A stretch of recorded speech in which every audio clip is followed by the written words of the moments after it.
Pemirsa di rumah, My News kembali hadir di hadapan Anda bersama saya, Didi Prayoga, dan berikut berita selengkapnya. Harga ikan di pasar tradisional Kota Dumai sempat melambung tinggi. Para pedagang beralasan harga ikan naik karena faktor cuaca di laut kurang bagus. Ikan tangkapan nelayan melaut ini dijual ke pasar-pasar tradisional. Terkadang dengan alasan cuaca buruk, pedagang ikan di pasar menaikkan harga sesuka hati. Kenaikan harga ikan di pasar ini menurut seorang nelayan, Mansur menyebutkan bahwa terkadang karena pasokan ikan banyak hasil tangkapan melaut. Tapi jika ikan sedikit maka harga jadi naik.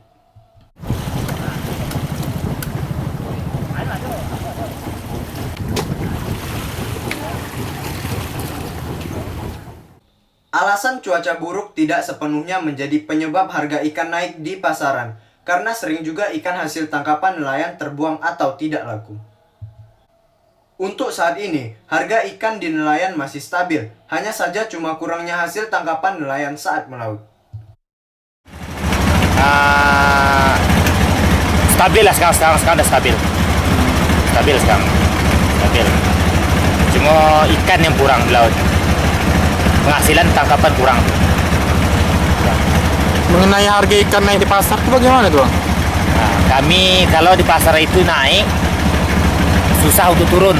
Kami kalau jual itu pasti turun, tak labil ikan tuh. Kalau seandainya banyak yang masuk buatnya itu harga murah. Mansur juga mengungkapkan bahwa cuaca di laut untuk saat ini masih stabil dan berharap agar pemerintah menstabilkan harga ikan di pasar dan tingkat kesejahteraan diperhatikan.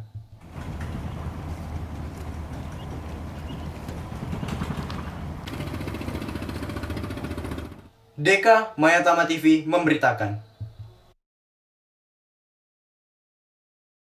Kondisi sejumlah infrastruktur di Kelurahan Purnama, Kota Dumai saat ini masih banyak yang perlu dibenahi, seperti pembenahan drainase dan lampu penerangan jalan umum. Pembenahan untuk pertama kali dengan melakukan normalisasi drainase, sebab jika tidak dilakukan akan berdampak banjir. Pembenahan nantinya akan dilakukan kepada drainase primer dan drainase induk. Tidak hanya pembenahan drainase, infrastruktur jalan di Kelurahan Purnama ini juga perlu dibenahi, terutama di jalan-jalan alternatif seperti Jalan Impres dan Jalan Dermaga. Apalagi hal itu mengingat padatnya jumlah kendaraan yang melintas di Kelurahan Purnama, sehingga dengan pembenahan yang nantinya akan dilakukan dapat memperkecil resiko timbulnya kemacetan di Kelurahan Purnama ini. Sedangkan penerangan jalan di kawasan Jalan Undri saat ini masih gelap lantaran mengalami kekurangan tiang listrik, padahal 95% kawasan di Kelurahan Purnama ini sudah tersentuh listrik. Pak, himbauannya Pak ke masyarakat.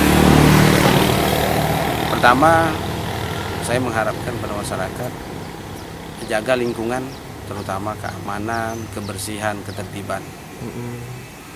Itu himbauan saya. Kemudian nanti sama-sama partisipasinya yang kami butuhkan. Tidak semua persoalan itu harus diselesaikan oleh pemerintah. Barangkali perlu juga adanya partisipasi. Misalnya tidak harus. Pembenahan infrastruktur yang kurang ini tidak hanya menjadi tanggung jawab pemerintah, namun merupakan tanggung jawab bersama dan diharapkan masyarakat ikut berpartisipasi untuk menjaga infrastruktur yang ada. Didi Mayatama TV memberitakan. Sebanyak 146 siswa Madrasah Aliyah Negeri Kota Dumai mengikuti ujian sekolah berstandar nasional dan ujian akhir madrasah berstandar nasional yang dimulai tanggal 20 Maret hingga 24 Maret 2017. Saat ini sebanyak 66 siswa jurusan Ilmu Pengetahuan Sosial dan 80 siswa dari jurusan Ilmu Pengetahuan Alam Madrasah Aliyah Negeri Kota Dumai tengah menjalani UMBN dan USBN. Sebelum ujian dilaksanakan, para siswa sudah disiapkan dan dibekali para guru di sekolah ini, yaitu kisi-kisi soal ujian dari jauh hari. Proaktif untuk membantu generasi, bagaimana mereka jadi orang-orang yang terpelajar, terdidik sebagai generasi penerus bangsa. Untuk ujian UMBN, mata pelajaran yang diujikan yakni Al-Quran dan Hadis, Fikih, Akidah Akhlak, Sejarah Kebudayaan Islam, dan juga Bahasa Arab. Namun untuk ujian USBN, mata pelajaran yang diujiankan untuk jurusan IPA adalah pendidikan kewarganegaraan, sejarah, fisika, kimia, dan juga biologi. Dan untuk jurusan IPS adalah ekonomi, sosiologi, dan geografi. Dalam sehari, para siswa akan mengikuti 2 mata ujian dan diselenggarakan di 8 ruangan ujian yang ada di Madrasah Aliyah Negeri Kota Dumai. Harapannya semoga ini berjalan lebih baik lagi, kemudian soal-soalnya lebih bagus lagi, siswa yang ikuti ujian lebih serius lagi dan nilainya lebih bagus.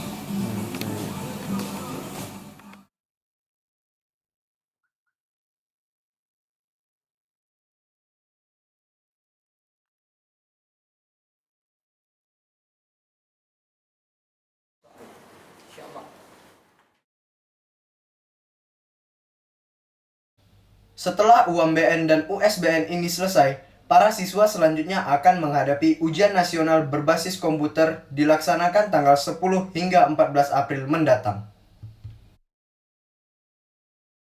Didi, Mayatama TV melaporkan.